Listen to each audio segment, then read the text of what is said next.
జనగామ జిల్లాలో తీవ్ర ఉద్రిక్తత చోటు చేసుకుంది. అంబేద్కర్ విగ్రహం ఆవిష్కరణలో పాల్గొనడానికి వచ్చిన మాజీ మంత్రి ఎర్రబెల్లి దయాకర్ రావుని పోలీసులు అడ్డుకున్నారు. దీంతో పాలకుర్తి సీఐకి తీవ్ర హెచ్చరిక జారీ చేశారు ఎర్రబెల్లి. ఇంతమంది పోలీసులతో మమ్మల్ని ఎందుకు ఆపారని ప్రశ్నించారు. వచ్చేది బీఆర్ఎస్ ప్రభుత్వమే అని అందరినీ గుర్తుపెట్టుకోవని ఆగ్రహం వ్యక్తం చేశారు.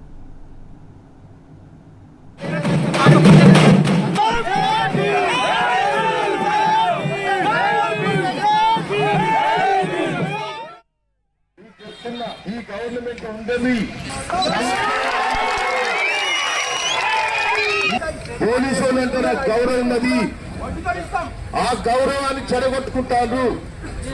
నేను పాలకుర్తి సీఐ గారిని కూడా రిక్వెస్ట్ చేస్తున్నా, నీ దగ్గర మార్పు రావాలి. నువ్వు కాంగ్రెస్ ఏజెంట్ గా పనిచేస్తున్నావు.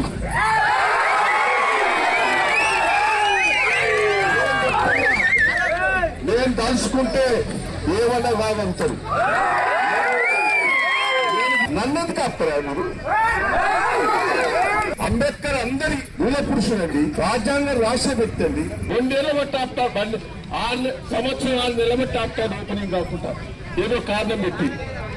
ఎందుకు అంబేద్కర్ ఇక్కడ ఉంటే మీకు ఏమైనా ఇబ్బంది? కాంగ్రెస్ పార్టీలకు ఇంకా మూర్ఖంగా మీరు ప్రవర్తించారు. మామూల మీద కేసులు పెట్టి జైల్లో తోలిచ్చారు.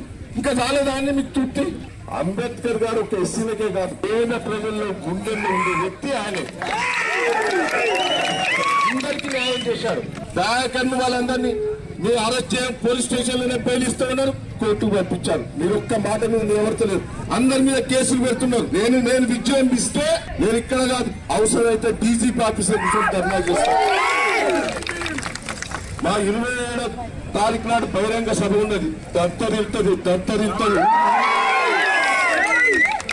దేవరూపుల మండలానికి నేను చేసిన సంవత్సరం 6 నెలలు అయితే కాంగ్రెస్ ప్రభుత్వం వచ్చి తప్పని మట్టుకోసారా? మీరు ఒక విగ్రహం కట్టారా అని